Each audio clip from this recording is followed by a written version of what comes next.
ప్రేమ కలిగిన కృప కలిగిన నమ్మకమైన సత్యమైన దేవా, నిన్న నేడు నిరంతరం ఏకరీతికున్న దేవుడవు, మారని మాట తప్పని మార్పు చెందని దేవుడవు, సర్వాధికారివి సర్వోన్నతుడవు. ప్రభువా, మిమ్మల్ని స్తుతిస్తున్నాం.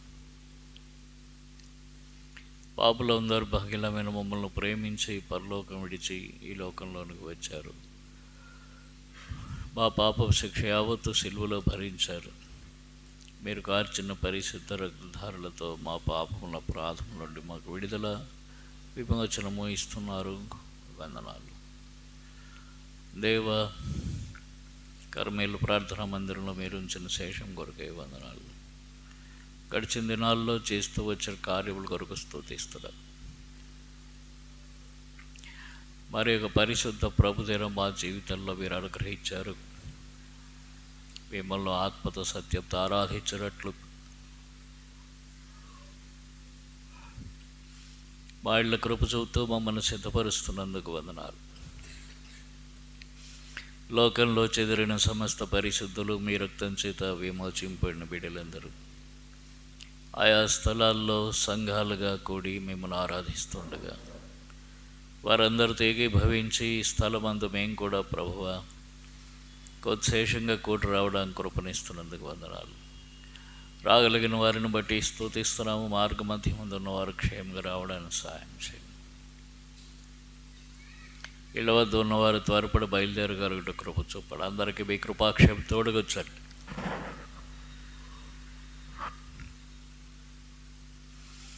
వచ్చిన అనుభవములు మీ పాసనందుని పడవేసుకుంటాం. మా అపరాధాలు, దోషాలు, తప్పిదాలు దయతో క్షమించండి. మీ రక్తంతో మమ్మల్ని కడగండి, పవిత్రపరచండి. ఏవా మీ పరిశుద్ధాత్మ ఆవరింపులో మమ్మల్ని ఉంచండి. కనికరబడిన దురాత్మల ప్రభావం దూరపరచండి. కోడిక ఆది నుంచి అంతవరకు శిరసత్వం వహించండి ప్రభు. పాడుకునే పాటలు దయచేయండి. కంఠ ఏక తాత్పర్యం, ఏక భావం, ఏక తాళంతో పాటలు పాడి ఎవరు బయపరచడం సహాయం చేయండి.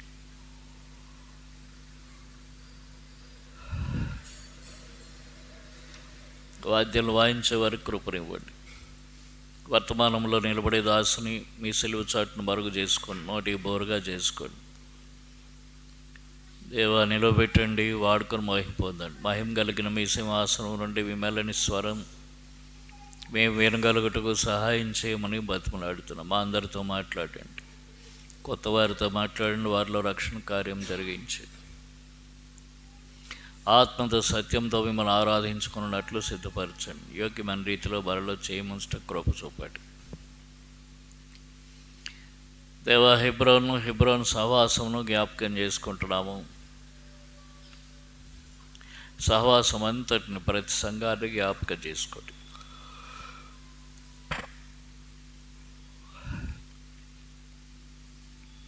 ప్రభు, మరొకసారి ఈ చిన్న మందరం జ్ఞాపకం చేసుకోమని సహాయం చేయమని. నిద్రమత్తు, ఆవలింతలు, చెదిరిపోయే తలంపులు లయపరచండి. శత్రుకార్యాలు లయపరచండి. ఎలక్ట్రిసిటీ, వాతావరణం, సౌండ్ సిస్టమ్ మీ స్వాధీనంలో ఉంచుకోండి. మీ ముఖ కాంతిని మా మీద ప్రకాశింపజేయండి. మీ సన్నిధి కాంతిని మా మీద ఉదయింపజేయండి. మాకు సమాధానం స్థిరపరచండి. ప్రభా, మీ సన్నిధిని సమృద్ధిగా మేము అనుభవించగలుగుటకు సహాయం చేయండి. మేము కూర్చున్నట, లేచుట, నిలుచుట, పాడుట, ఆరాధించుట, రొట్టె విరుచుట, కానుకలు అర్పించుట సమస్తం మీ నామమునకు అంగీకారయోగ్యంగాను పరలోకపు క్రమములో ఉండినట్లు కృప చూపండి. స్తోత్రాలు. సమస్తం ద్వారా మీకే మహిమ కలిగినట్లు మమ్మల్ని జ్ఞాపకం చేసుకోమని దీవించమని. మీ దాసుని నన్ను కూడా జ్ఞాపకం చేసుకుని ఆ బలహీనతలు దూరం చేసి తండ్రి మంచి ఆరోగ్యం అనుగ్రహించి బలపరిచి నిలబెట్టి వాడుకుని మహిమ పొందమని, నడిపించట్లో కృపను అనుగ్రహించమని. ఘనత, మహిమ, ప్రభావములు మీరే పొందమని యేసుక్రీస్తు వారి అతి పరిశుద్ధ నామంలోని ప్రార్థించి వేడుకుంటున్నాము తండ్రి. ఆమేన్. ఆరాధించుకునే ముందుగా దేవుని వాక్యంలో నుండి కొంత భాగం చదువుకుందాము. ప్రభు మన జీవితంలో చేసిన కార్యమును జ్ఞాపకం చేసుకొని ప్రభువును ఆరాధించుకుందాం. యోహాను సువార్త 9వ అధ్యాయం. యోహాను సువార్త 9వ అధ్యాయం 1వ వచనం నుండి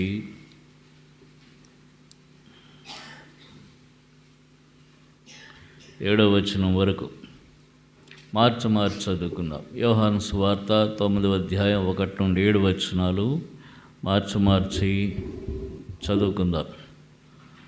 ఆయన మార్గమును పోవుచుండగా పుట్టుగురుడ్డి అయిన ఒక మనుష్యుడు కనబడెను.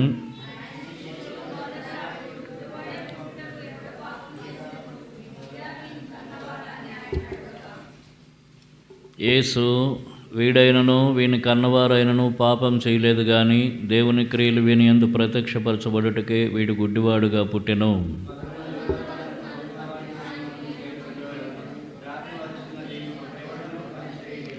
నేను ఈ లోకంలో ఉన్నప్పుడు లోకమునకు వెలుగునని చెప్పెను.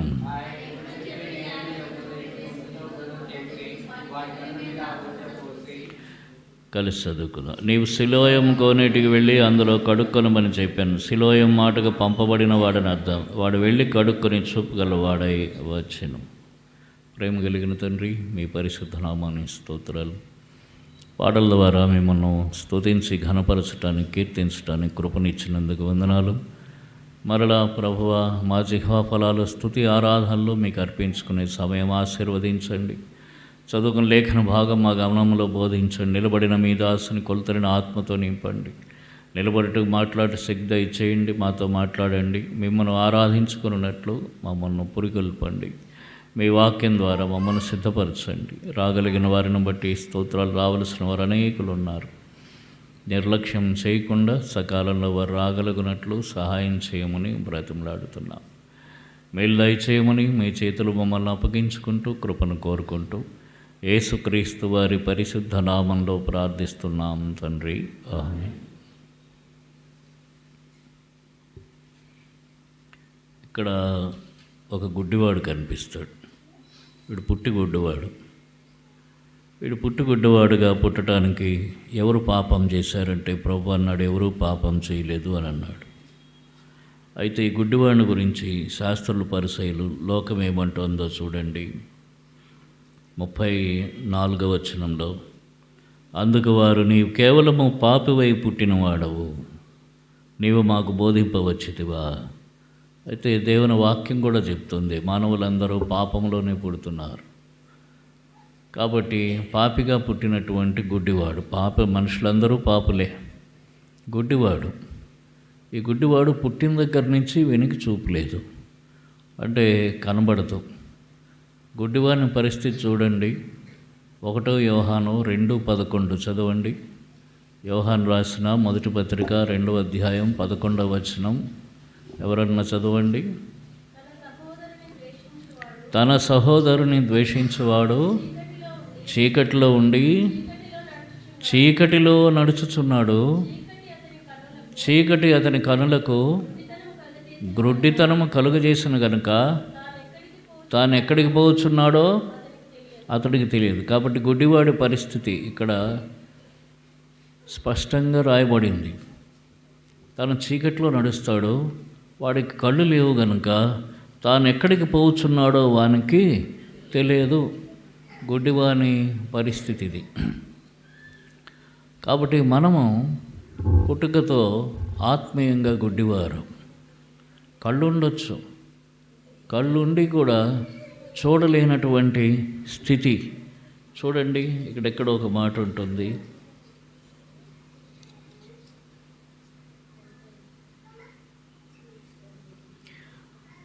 యోహాను సువార్త 12వ అధ్యాయం 40వ వచనం.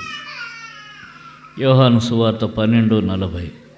ఇందుచేత వారు నమ్మలేకపోయారు. ఎలయనగా వారు కనులతో చూచి హృదయంతో గ్రహించి మనస్సు మార్చుకొని నా వలన స్వస్థపరచబడకుండునట్లు ఆయన వారి కనులకు అంధత్వం కలుగజేసి వారి హృదయం కఠినపరిచెను అని యెషయా మరొక చోట చెప్పాను. కాబట్టి చూస్తూ ఉండి కూడా చూడలేనటువంటి మన స్థితి.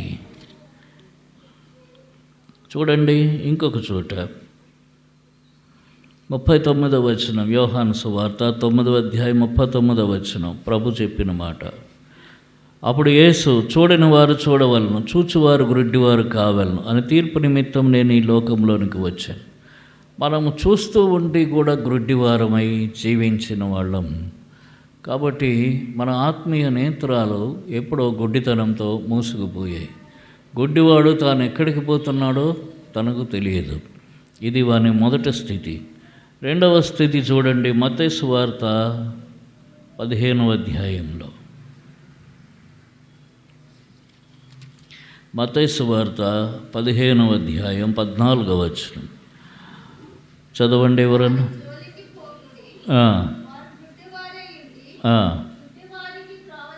గ్రుడ్డివారై ఉండి గ్రుడ్డివారికి త్రోవ చూపువారు. గ్రుడ్డివాడు గ్రుడ్డివానికి త్రోవ చూపిన యెడల వారిద్దరూ గుంటలో పడతారు కదా. గుడ్డివాడు గుడ్డివాడికి త్రోవ చూపితే ఇద్దరు గుంటలో పడతారు. కాబట్టి ఎవడో ఒకడి మీద ఆధారపడి ప్రయాణం చేసే జీవితం గుడ్డివాని జీవితం. ఎక్కడికన్నా పోవాలనుకోండి, ఎవడన్నా దారి చూపించాలి, చేయి పట్టుకుని నడిపించాలి. దారి చూపిస్తే వీడికేం తెలియదు. అలా పో, కుడివైపు పో అన్నాడు అనుకోండి, ఆ కుడివైపు ఎటుందో తిరిగదు. కుడివైపు తిరిగితే ఏముందో తెలియదు. తాను ఎక్కడికి పోతున్నాడో తాను ఎరుగడు. కాబట్టి ఎటు పోతున్నామో తెలియనటువంటి స్థితి, చాలా దీన స్థితి, ఎవరో ఒకరి మీద ఆధారపడిన స్థితి. మన ఆత్మీయ జీవితాల కోసం ఎవరో ఒకరి మీద ఆధారపడిన స్థితి. ఆ పూజ చేస్తే బాగుపడతానంటావా? ఈ మొక్కుబడి మొక్కితే బాగుపడతానంటావా? ఆ కొబ్బరికాయ కొడితే బాగుపడతానంటావా? అక్కడికి వెళ్ళి దండం మొక్కితే బాగుపడతానంటావా? ఇట్లాగన మన జీవితాలు ఎవరో ఒకరి మీద ఆధారపడినటువంటి స్థితిగతులు. నిజమైనటువంటి దేవుణ్ణి తెలుసుకోలేక మనోనేత్రాలు మూయబడినటువంటి స్థితి. ఎవరో ఒకరి మీద ఎవరి మీద ఆధారపడింది? గుడ్డివాడి మీద ఆధారపడ్డాడు. గుడ్డివాడు గుడ్డివాడికి తోవ చూపుతాట. ఇద్దరు ఎక్కడ పడతారు? ఆ గుడ్డివాడు మొదటివాడు ఎక్కడ పడితే రెండోవాడు అక్కడే పడతాడు. కాబట్టి ఈ లోకమంతా వీరందరూ ఎక్కడికి పోతున్నారో చూడండి. మత్తయి సువార్త 7వ అధ్యాయం 7వ వచనంలో ఏం చెప్పారు? తర్వాత 13వ వచనము,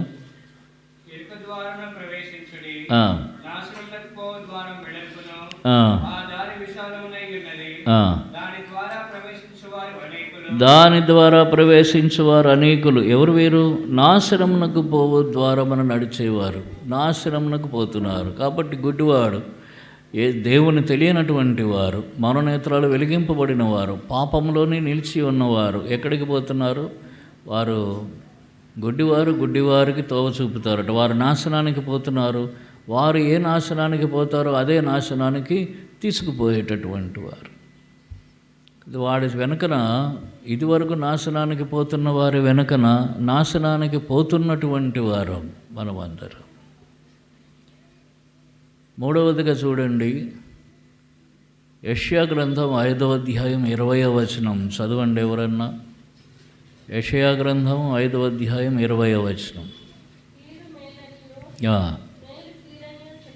కీడు మేలనియో మేలు కీడనియో చెప్పుకొని చీకటి వెలుగనియో వెలుగు చీకటనియో ఎంచుకున్న వారికి శ్రమ. అది పరిస్థితి. మేలు కీడులా కనిపిస్తుందిట, కీడు మేలులా కనిపిస్తుంది. వెలుగు చీకటిలాగా ఉంటుంది, చీకటి వెలుగులాగా ఉంటుంది. ఎవరికి? గుడ్డివానికి. వానికి దేనికి తేడా తెలియదు. చీకటికి వెలుగుకి తేడా తెలియదు, మేలుకి కీడుకి తేడా తెలియదు. కాబట్టి శ్రమ. జీవితమే శ్రమతో కూడినటువంటి జీవితం. అటువంటి పరిస్థితిలో ఉన్నప్పుడు ప్రభు మనల్ని దర్శించాడు. అర్థం చేసుకోవాలి. ఎక్కడికి పోతున్నామో తెలియదు, చీకటికి వెలుగుకి తేడా తెలియదు, మేలుకి కీడుకి తేడా తెలియదు, సత్యానికి అసత్యానికి తేడా తెలియదు. గుడ్డివాని ఎదుట ఎవడైనా చేయి పెట్టి ఇవన్నీ వేళ్ళ చెప్పు అని అన్నాడు అనుకోండి, ఏం చెప్తాడు? అది 3, 4, 5 వానికి తెలుసా? వానికి తెలియదు. అలాగనున్నటువంటి స్థితిగతులు. కీడో మేలో తెలియదు. ముందుకు పోతుంటాడు, అక్కడ ఏముందో తెలియదు. అక్కడ మేలు జరగచ్చు, కీడు జరగచ్చు. తాను నడుస్తున్నప్పుడు అది చీకటా వెలుతురా వానికి తెలియదు. అలాగను ముందుకు పోతున్నటువంటి జీవితం ఎంత దుర్భరమైనటువంటి జీవితమో చూడండి. ఏ గమ్యం లేనటువంటి జీవితం, ఎక్కడికి పోతున్నావు, ఎక్కడికి పోవాలి, ఎలా పోతావు తెలియదు, తాను ఎక్కడికి పోతున్నాడో తెలియదు. అంతేకాదు యెషయా గ్రంథం 59వ అధ్యాయం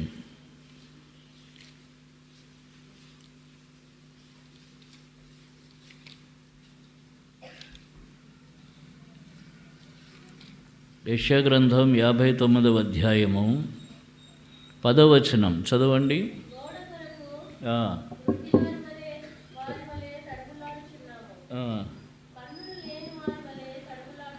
గోడ కొరకు గుడ్డివారి వలె తడువులాడుచున్నాము, కన్నులు లేని వారి వలె తడువులాడుచున్నాము. సంధ్య చీకటి ఎందువల్లనే మధ్యాహ్న కాలమందు కాలు జారి పడుచున్నాం. కాబట్టి గుడ్డివానికి సంధ్య చీకటి తెలియదు, మధ్యాహ్నము తెలియదు. గోడ కొరకు తడువులాడుతూ కన్ను లేని వారి తడువులాడే జీవితం ప్రతిదీ కూడా స్పష్టంగా తెలుసుకునేది కాదు, ధైర్యంగా చేరుకునేది కాదు, నడిచే అవకాశం లేదు, పరుగులు పెట్టే అవకాశం అంతకంటే లేదు. తడువులాడుకుంటూ బ్రతికేటటువంటి బ్రతుకు, ఇటువంటి జీవితం. ఈ జీవితాలన్నింటినీ ప్రభు దర్శించాడు. ఇటువంటి దుర్భరమైన పరిస్థితిలో మనం ఉన్నప్పుడు ప్రభు దర్శించాడు. అందుకని ఎఫెసీయులకు రాసిన పత్రికలో ఆ మాట చెప్పాడు. చూడండి ఏమన్నాడు. ఎఫెసీయులకు రాసిన పత్రిక 1వ అధ్యాయము 17వ వచనం, మరియు మీ మనోనేత్రములు వెలిగింపబడినందున. ఇప్పుడు మన మనోనేత్రం వెలిగించాడు. మనకు మామూలు కన్నులు బాగానే ఉండొచ్చు, చూస్తున్నాము, గుడ్డివారం కాదు, కానీ ఆత్మీయంగా గుడ్డివారం. దేవుడు ఎవరో తెలియదు, దేవుడు ఎక్కడుంటాడో తెలియదు, దేవుని ఎట్లా కలుసుకోవాలో తెలియదు, దేవునికి ఎలా ప్రార్థన చేయాలో తెలియదు, దేవుని దగ్గర నుంచి ఎలా పొందాలో తెలియదు. ఇది ఒకటి. రెండవది, చీకటిలోనే బ్రతుకుచున్నాము అని రాయబడినట్లు పాపములోనే జీవిస్తున్నటువంటి జీవితాలు. వెలుగుకు చీకటికి, మేలుకు కీడుకు తేడా తెలియదు, పాపానికి నీతికి తేడా తెలియదు. వెలుగుకు చీకటికి తేడా తెలియదు, నీతికి పాపానికి తేడా తెలియదు, సత్యానికి అసత్యానికి తేడా తెలియదు. అబద్ధం ఆడినా పర్వాలేదు అనుకుంటాడు పాపి అయిన మానవుడు. ఎంత చక్కగా అబద్ధం ఆడినా చూడు అని అనుకుంటాడు. అదే మారు మనసు పొందిన వాడైతే అబద్ధానికి సత్యానికి తేడా తెలుస్తుంది. వెలుగు చీకటికి తేడా, ఏది పాపమో ఏది పాపము కాదో, ఏది నీతో తెలియదు. సమస్తము నీతి అనుకుంటాడు, అది మానవ నీతి, అది గుడ్డితనం. అటువంటి ఆత్మీయ మనోనేత్రాలకు గుడ్డితనంతో జీవిస్తున్న మన జీవితాలను ఎక్కడికి పోతాము, ఎవరి మీద ఆధారపడ్డాము, ఎక్కడికి పోవాలో తెలియదు. ఏమీ తెలియనటువంటి వారి మీద ఆధారపడి వారు ఎక్కడికి పోతున్నారో అక్కడికే తీసుకెళ్తారు. వారు పోయేది నరకానికే, తీసుకెళ్ళేది నరకానికే. ఒక ఆయన చనిపోయాట చర్చిలో. చనిపోయిన తర్వాత భార్య అడిగిందిట, పాస్టర్ గారు మా ఆయన పరలోకానికి వెళ్తాడంటారా అంటే, ఎక్కడమ్మా చాలా ప్రార్థన చెయ్యాలి, చేస్తే కానీ వెళ్ళడం, మీ ఆయన చాలా పాపం చేశాడు, చాలా ప్రార్థన చేస్తేనే పరలోకానికి పంపించవచ్చు అన్నట్టు. సరే మరి అయితే ప్రార్థన చేయండి, ఏం చేస్తామనంటే, కొంచెం ఖర్చు అవుతుందమ్మా ప్రార్థనకి, ఎంత ఖర్చు అవుతుందంటే ఎంతో చెప్పాట. సరే ఇచ్చిందిట. ఇచ్చిన తర్వాత ప్రార్థన చేసిన నెలల తర్వాత వచ్చి మళ్ళీ అడిగిందిట, పాస్టర్ గారు మా ఆయన పరలోకానికి ఎక్కడమ్మా, ఎంత పాపం చేశాడు, ఇంకా సగమే వెళ్ళాడు, మిగతా సగం వెళ్ళలేదు, బయటే ఉండిపోయాడు, ఇంకా ప్రార్థన చేయాలి, ఖర్చు అవుతుందని అంటే మళ్ళీ ఇచ్చిందిట. ఇస్తే మళ్ళీ ప్రార్థన చేశాట. మళ్ళీ కొంతకాలం తర్వాత మళ్ళీ వచ్చాడు. వెళ్ళాడు అంటే, ఎక్కడ వెళ్ళాడమ్మా, మోకాళ్ళ వరకు వెళ్ళాడు, ఇంకా పోలేదు, ఇంకా ఖర్చు అవుతుంది, ఇంకా ప్రార్థన అన్నట్టు. మళ్ళీ డబ్బులు ఇచ్చిందిట, ఇంకా ప్రార్థన చేస్తున్నట్ట. మళ్ళీ వచ్చిందిట, ఇప్పటికన్నా వెళ్ళాడా పర్లో, ఎక్కడమ్మా, ఇంకా పాదాలు బయట ఉండిపోయాయి, వాడు అంత పాపం చేశాడు, పాదాలు బయట ఉండిపోయాయి, ఇంకా చాలా ఖర్చు అవుతుంది, ప్రార్థన చేయాలి అని అంటే అందుట, పాస్టర్ గారు ఉన్నన్నాళ్ళు చంపుకు తిన్నాడు నన్ను, ఈ చచ్చిన తర్వాత కూడా చంపుకు తింటున్నాడు, పరలోకానికి వెళ్ళకుండా ఆడి పాదాలు అక్కడే ఉండనివ్వండి, ఇంకా నేను డబ్బులు ఇవ్వలేను. అర్థమైందా? వాడిని అక్కడే ఉండనివ్వండి, ఆ పాదాలు బయటే ఉండనివ్వండి, మిగతాది పరలోకంలో ఉండనివ్వండి, ఏం పర్వాలేదు అందుట. ఇలాటనమాట, గుడ్డివాడు గుడ్డివానికి త్రోవ చూపుతాడా అన్నట్టు. ఆ పాస్టరే గుడ్డివాడు, అంటే పాపంతో చనిపోతే నరకానికి పోతాడు, పాపములు క్షమించబడి యేసు ప్రభు రక్తంలో కడగబడి చనిపోతే పరలోకానికి వెళ్తాడు. ఏ మానవుడు కూడా మరొక మానవుడిని పరలోకానికి పంపలేడు, నరకాన్ని తప్పించలేడు. పాపులను రక్షించుటకు క్రీస్తు యేసు లోకంలోనికి వచ్చాడు. పాపులను రక్షించుటకు మనుష్య కుమారునికి మాత్రమే అధికారం ఉన్నది. ఆయనే పాపముల నుండి విడిపించేటటువంటి వాడు. కనుక ఈ సత్యం తెలియక ఈ దినాల్లో జనాలు ఎంతమంది కొట్టుకుపోతున్నారు. యేసుప్రభువుని తెలియదు, క్రైస్తవులు కానివారు ఎట్లా పోతున్నారు, సరే అది వేరే విషయం, వారికి తెలియదు. అయితే క్రైస్తవులని చెప్పుకునేటటువంటి వారు కూడా వారు ఫాదర్ని నమ్మి, పాస్టర్లని నమ్మి వారి వెంటనే పోతూ వారు ఎక్కడికి పోతారో వీరిని కూడా అక్కడికే తీసుకుపోయేటటువంటి, ఆ నరకానికి తీసుకుపోయే స్థితి. ఇది ఆత్మీయ గ్రుడ్డితనం. ఆ మధ్య ఒక ఆయన అన్నాడు, నేను క్రైస్తవుడు అన్నాడు. ఎక్కడికి వెళ్తావు అన్నాను. కల్వరి టెంపుల్గా అన్నాడు. మారు మనసు పొందావా అని అన్నాను.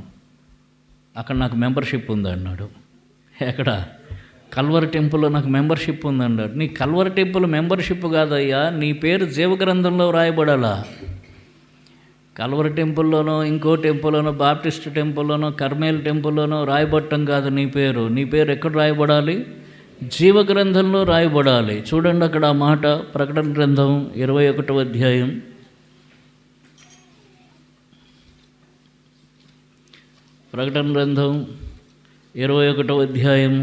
27వ వచనం. ఇక్కడ పరలోక పట్టణం గురించి చెప్తూ దానిలోకి ఎవరు ప్రవేశిస్తారో రాశాడు బైబిల్లో. గొర్రెపిల్ల యొక్క జీవగ్రంథమందు వ్రాయబడిన వారే దానిలో ప్రవేశించరు గాని నిషిద్ధమైనది ఏదైనను, అసహ్యమైన దానిని, అబద్ధమైన దానిని జరిగించువాడైనను దానిలో ప్రవేశింపడు. గొర్రెపిల్ల యొక్క జీవగ్రంథం, యేసు ప్రభు వారి యొక్క జీవగ్రంథమందు పేర్లు రాయబడిన వారు అక్కడికి వెళ్తున్నారు. ఎవరి పేర్లు రాయబడితే, ఎవరైతే యేసు ప్రభు దగ్గరకు వచ్చి ప్రభు పాపిని నన్ను క్షమించు, నీ రక్తంతో కడిగి పవిత్రపరచు, ఈ చిన్న ప్రార్థన చేస్తున్నారో, మన పాపములను మనము ఒప్పుకొని ఎడల ఆయన నమ్మదగిన వాడు, నీతిమంతుడు గనుక మన పాపములను క్షమించి సమస్త దుర్నీతి నుండి మనలను పవిత్రులుగా చేస్తున్నాడు. ఆయన ఒక్కడే పవిత్రుడు, తక్కిన వారందరూ అపవిత్రులు. కనుక ఆయన రక్తం పవిత్రమైనది. యేసు రక్తం ప్రతి పాపము నుండి మనలను పవిత్రులుగా చేస్తోంది. కనుక ఎవరు యేసుప్రభు దగ్గరకు వచ్చి ప్రభువా పాపిని నన్ను క్షమించు, ఈ చిన్న ప్రార్థన చేస్తున్నారు, ఎవరి పాపములు ప్రభు క్షమిస్తున్నాడో వారు యేసుప్రభు దగ్గర ఉన్న జీవగ్రంథంలో వారి పేర్లు వ్రాయబడుతున్నాయి. ఆ దినము కళ్ళు తెరవబడిన దినం. అది నిజంగా కన్నులు తెరవబడిన వాడు ప్రభువును తెలుసుకుంటున్నాడు. ఎవరి కన్నులు తెరవబడ్డాయి అని అంటే యేసు ప్రభువును తెలుసుకున్న వాని కన్నులు తెరవబడ్డాయి. చూడండి, యోహాను సువార్త 17వ అధ్యాయం 3వ వచనం. యోహాను సువార్త 17వ అధ్యాయం 3వ వచనం ఏముంది అక్కడ? అద్వితీయ సత్యదేవుడు అయిన నిన్నును నీవు పంపిన యేసుక్రీస్తును ఎరుగటయే నిత్య జీవం. యేసు ప్రభువును ఎరుగటయే నిత్య జీవం. కనుక యేసు ప్రభువుని ఎవరు ఎరుగుతున్నారో, తెలుసుకుంటున్నారో వారి కన్నులు తెరవబడుతున్నాయి. అది కన్నులు తెరవబడిన పరిస్థితి. యేసు ప్రభువును తెలియని వారి కన్నులు తెరవబడటం లేదు. అటు యేసు ప్రభు చుట్టూ తిరుగుతారు, బైబిల్ పట్టుకుంటారు, మందిరానికి వెళ్తారు, చర్చికి వెళ్తారు, పాటలు పాడతారు, కానుకలు వేస్తారు, అన్నీ చేస్తారు. ప్రభు ఎవరో తెలియదు వారికి. ఆ పాపము ఒప్పుకున్న అనుభవం ఉండదు. పాపము నుండి విడిపించబడి నీతిగా జీవిస్తున్న జీవితం ఉండదు. అదే రక్షణ అనుభవం. అప్పుడే జీవగ్రంథంలో పేరు రాయబడుతుంది. అప్పుడే మనోనేత్రం పూర్తిగా వెలిగింపబడినట్లు. మీ మనోనేత్రంలో వెలిగింపబడినందున, ఎప్పుడైతే మనోనేత్రం వెలిగింపబడుతోందో స్పష్టంగా సమస్తం కనిపిస్తుంది. అప్పుడు వాడు తేటగా చూడసాగెను. ఏముంది అక్కడ చూడండి, యోహాను సువార్త 9వ అధ్యాయం 7వ వచనంలో మనం చదివాము. ఏముంది అక్కడ?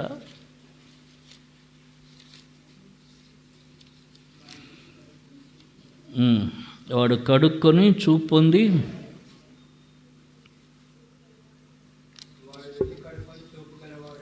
చూపు గలవాడై వచ్చెను. కాబట్టి అప్పుడు చూపు వచ్చింది, తేటగా స్పష్టంగా చూడగలుగుతూ ఉన్నాం. మన జీవితాలను ప్రభు ఆ రీతిగా మన మనోనేత్రాలను ముట్టి వాళ్ళు వెలిగించాడు. చూడగలిగేవారమయ్యాం. ప్రభువును చూస్తున్నాం మన మనోనేత్రాలతో. ప్రభు ఇచ్చిన రక్షణను బట్టి ఆనందిస్తున్నాము. ఎక్కడికి పోతున్నాము అనేటటువంటి బాధ లేదు. చనిపోతే ఎక్కడికి వెళ్తాం? దేవుని దగ్గరకు, పరలోకానికి వెళ్తాం.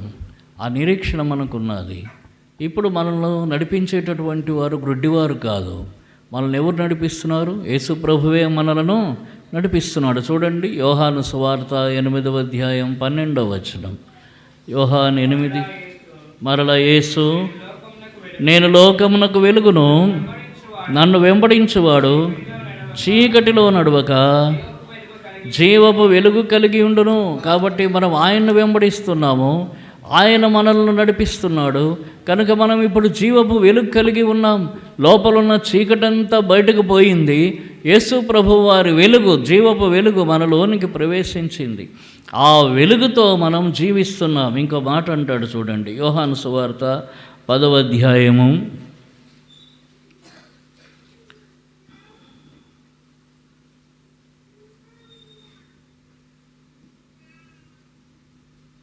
4వ వచనం. మరియు అతడు తన సొంత గొర్రెలన్నింటినీ వెలుపలికి నడిపించినప్పుడల్లా వాటిని ముందుగా నడుచును. గొర్రెలు అతని స్వరమెరుగును గనక అతన్ని వెంబడించును. యోహాను సువార్త 10వ అధ్యాయం 4వ వచనం కలిసి చదువుకుందాం. మరియు అతడు తన సొంత గొర్రెలన్నిటినీ వెలుపలికి నడిపించినప్పుడల్లా వాటికి ముందుగా నడుచును. గొర్రెలు అతని స్వరమెరుగును గనుక అవి అతన్ని వెంబడించును. ముందుగా నడుస్తున్నట్ట. వెలుపలికి నడిపించినప్పుడు అంటే లోకంలోనికి మనం వెళుతాం. ఏదో ఉద్యోగమో, సద్యోగమో, వ్యాపారం ఏదో ఒకటి చేసుకుని బతకాలి, శరీరాన్ని, కుటుంబాన్ని పోషించాలి. అయితే అప్పుడు కూడా ఏం చేస్తున్నట్టు మనం ముందుగా ఆయన నడుస్తున్నాడు. మనం ఆయన్ని వెంబడిస్తే మనకు క్షేమం. ఎప్పుడైనా ఇబ్బందులు తెచ్చుకుంటున్నామంటే ఆయన్ని వదిలేసి ఎటో పరిగెడుతున్నాం అన్నమాట. ఆ లూకాసు వార్తలోని గొర్రె ఉంది. ఏం చేసిందిట? అన్ని గొర్రెలు ఒక పక్క ఉంటే ఈ గొర్రె ఎటో పరిగెట్టింది.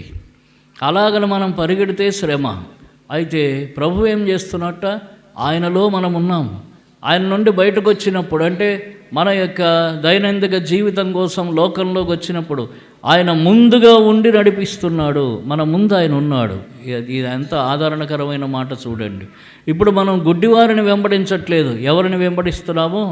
లోకమునకు వెలుగై ఉన్న జీవపు వెలుగు కలిగిన యేసుక్రీస్తు ప్రభువారిని, దేవుణ్ణి వెంబడిస్తున్నాం. ఆ వెలుగులో నడుస్తున్నాం. అందుకని అంటున్నాడు, నేను లోకమునకు వెలుగును, నన్ను వెంబడించేవాడు చీకటిలో నడవక జీవపు వెలుగు కలిగి ఉండును. ఇక చీకటిలో మనం నడవటం లేదు. ఎటుపోతున్నామో తోవ తెలియని స్థితి కాదు మనది.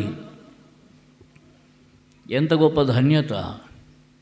అంటే భూ సంబంధమైన చీకటి వెలుగులే కాదు, పర సంబంధమైన, ఆత్మ సంబంధమైన చీకటి వెలుగుల సంగతి కూడా మనకు అర్థమైంది. వెలుగులో మనం నడుస్తాం. అంటే ఏది మంచి, ఏది చెడు. ఇందాక యెషయా 5:20 చూసాం. కీడు, మేలు, అది స్పష్టంగా మనకు తెలుసు. ఏది కీడు, ఏది మేలు, ఏది చెయ్యొచ్చు, ఏది చేయకూడదు, మనకు సమస్తము తెలుసు. ఎందుకంటే మనం వెలుగులో ఉన్నాం. ఇప్పుడు మన కన్నులు తెరవబడ్డాయి. కాబట్టి మనం వెలుగు సంబంధమైనటువంటి జీవితం జీవిస్తూ కొనసాగుతూ ముందుకు పోతున్నాం. ఆ చివరిగా ఆయన్ను చేరుకుంటాం, ప్రభువును చేరుకుంటాం. మన పేర్లు జీవగ్రంథంలో రాయబడ్డాయి. ఈ ప్రయాణం, ఈ యాత్ర ఒక దినం ముగుస్తుంది. ముగిసినప్పుడు ప్రభువును చేరుకుంటాం. నేను వెడలిపోయి క్రీస్తుతో కూడా ఉండవలను. చూడండి, ఫిలిప్పీలకు రాసిన పత్రిక 1వ అధ్యాయము 23వ వచనం. ఫిలిప్పీలకు రాసిన పత్రిక 1:23. ఈ రెంటి మధ్యను ఇరుకున పడి ఉన్నాను. నేను వెడలిపోయి క్రీస్తుతో కూడా ఉండవలనని నాకు ఆశ ఉన్నది. అది నాకు మరి మేలు. కాబట్టి వెడలిపోతే ఎక్కడుంటాం? క్రీస్తుతో కూడా ఉంటాం. ఎంత గొప్ప ధైర్యం, ఎంత గొప్ప నిరీక్షణ, ఎంత శ్రేష్టమైన నిరీక్షణ! తాను ఎక్కడికి పోవచ్చున్నాడో తాను ఎరుగడు. ఈ స్థితిలో మనం ఉండేవారం. ఇప్పుడు ఎక్కడికి వెళ్తున్నాం మనకు తెలుసు. వెడలిపోతే ఈ లోకాన్ని వదిలేస్తే క్రీస్తుతో కూడా ఉంటాం. అక్కడ యుగయుగాలు ఆయనతో కూడా ఉంటాం. అక్కడ దుఃఖం లేదు, వేదన లేదు, కన్నీరు లేదు, బాష్ప బిందువులు కూడా లేవు. సంపూర్ణ సంతోషం, సమాధానం. కీర్తనకారుడు భక్తుడు దావీదు అంటాడు 16వ కీర్తన 11వ వచనంలో, నీ సన్నిధిలో నిత్యము సంతోషం, నీ కుడి చేతిలో నిత్యము సుఖములున్నాయి. దేవుని సన్నిధిలో నిత్యం సంతోషం. ఆ సంతోషకరమైన ఆ స్థలానికి వెళుతాము. ఎక్కడికి వెళ్తామో తెలుసు, ఎలా వెళుతున్నామో తెలుసు, ఎవరితో వెళుతున్నామో తెలుసు. చూసారా? నీ వాక్యము నా పాదములకు దీపమును, నా త్రోవకు వెలుగై ఉన్నది అన్నాడు 119వ కీర్తన 105వ వచనంలో. దేవుని వాక్యం చేతబట్టుకొని మనం ముందుకు సాగుతున్నాం కనుక మన త్రోవ అంతా వెలుగుమయంగా ఉంది. దేవుని వాక్యం మనకి ఎటు వెళ్ళాలో చెప్తుంది, ఎటు వెళ్ళొద్దో చెప్తుంది. చూడండి అక్కడ యెషయా గ్రంథం 30వ అధ్యాయం 20వ వచనం. యెషయా గ్రంథం 30:20. యెషయా 30:20 ఏముంది?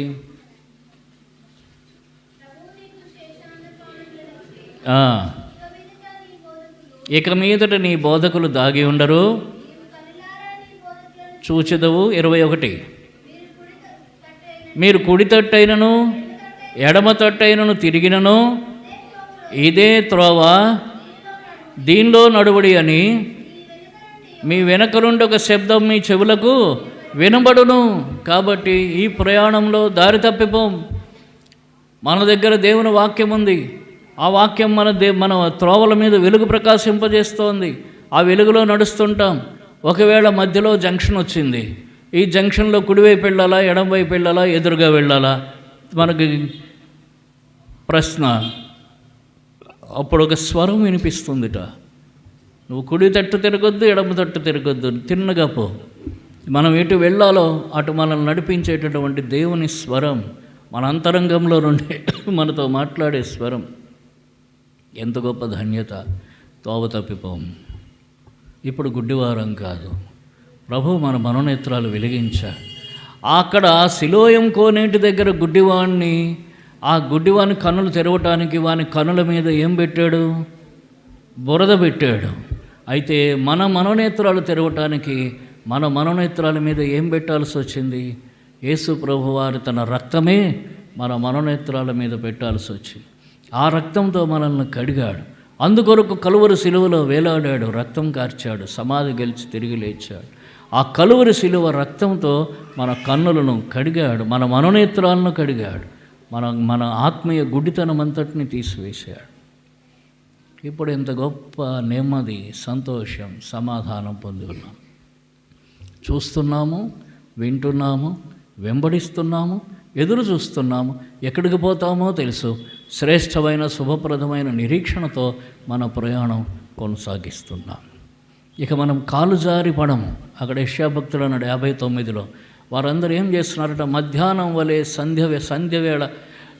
సంధ్యవేళ వలె మధ్యాహ్నంలో కాలు జారి పడుతున్నారట. కానీ మనం కాలు జారి పట్టం అంటే పాపం చేయటం.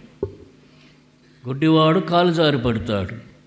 మనోనేత్రాలు గుడ్డితనం ఉన్నవాడు కాలు జారిపడి పాపం చేస్తాడు. ఇప్పుడు మనం పాపం చేసే స్థితిలో లేం. మనకు పాపం ఏంటో, పాపం కానిదేంటో తెలుసు. వెలుతురులో ఉన్నాం, చీకట్లో లేవు. ఎంత గొప్ప ధన్యత మనకు అనుగ్రహించాడు. కనుక ఈ రీతిగా ప్రభు మన జీవితాలు వెలిగించాడు. అందుకొరకు సిలువలో తన్ను తాను సమర్పించుకున్నాడు. ఇప్పుడు ఒకటి, మన మనోనేత్రాలు వెలిగింపబడ్డాయి. చీకట్లో లేము, వెలుగులో ఉన్నాం. మనము ఎక్కడికి పోతున్నామో తెలియని జీవితం కాదు, మన గమ్యం ఉన్నది, అదే పరలోకం. తెలిసి నడుస్తున్నాం. దారి తెలియని స్థితి కాదు, తెలిసిన దారిలో నడుస్తున్నాం. ఆ దారి యేసు ప్రభువారు తన శరీరం అనే తెర ద్వారా ఏర్పరిచిన జీవము కలిగిన దారి. ఆ దారిలో నడుస్తున్నాం. ఆ దారిలో ఆయనే ముందుండి మనల్ని నడిపిస్తున్నాడు. వెనక నుండి తన స్వరం వినిపింపజేసి మనల్ని నడిపిస్తూ ఉన్నాడు.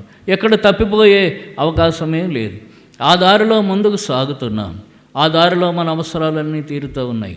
అది తరువాత మనం ఆధారపడేటటువంటి వాడు. ఎవరి మీద ఆధారపడుతున్నాం? ఆయన నమ్మదగినవాడు. ఆయన మనల్ని గమ్యానికి చేరుస్తున్నాడు. ఒక దినాన్న మనం గమ్యానికి చేరుకుంటాం. మన కనులు తెరువబడ్డాయి, గుడ్డితనం పోయింది. దేవునికి స్తోత్రం, హల్లెలూయా. ఇటువంటి గొప్ప సంతోషకరమైన స్థితి ప్రభు మనకిచ్చాడు. కనుక ప్రభువును స్తుతించి ఆరాధిస్తాం. ప్రభా, ఒకప్పుడైతే చీకట్లో ఉన్నాను, గుడ్డితనంతో ఉన్నాను, ఎటుపోతున్నానో తెలియదు, ఎందుకు బతుకుతున్నానో తెలియదు, ఎలా బతుకుతున్నానో తెలియదు, ఏం చెయ్యాలో తెలియదు, చస్తే నరకానికి పోతాను, ఆ సంగతి కూడా తెలియదు. ఇప్పుడైతే సమస్తము తేటపరిచావు, నా కన్నులు తెరిచావు, నిన్ను అంగీకరించే మనస్సు ఇచ్చావు, నిన్ను తెలుసుకునే మనస్సు ఇచ్చావు. ఇప్పుడు నిన్ను తెలుసుకుని ప్రభువా, నిన్ను వెంబడిస్తూ ఈ దినం నీవే నాకు త్రోవ చూపువాడుగా ఉన్నావు, చేయి పట్టి నడిపించేవాడుగా ఉన్నావు, పరలోకానికి చేర్చేవాడుగా ఉన్నావు. తండ్రి, ఈ లోకంలో నేను జీవించే జీవితకాలం అంతట్లో నాకు ముందుగా ఉన్నావు, నా వెనక్గా ఉన్నావు. ఇంత గొప్ప దేవుడవు నువ్వు నాకున్నావు, నా కన్నులు తెరిచావు. కనుక నిన్ను స్తుతించి ఆరాధిస్తున్నాను. కొద్ది మాటలతో ప్రభువును మనం స్తుతించి ఆరాధించుకుంటాము.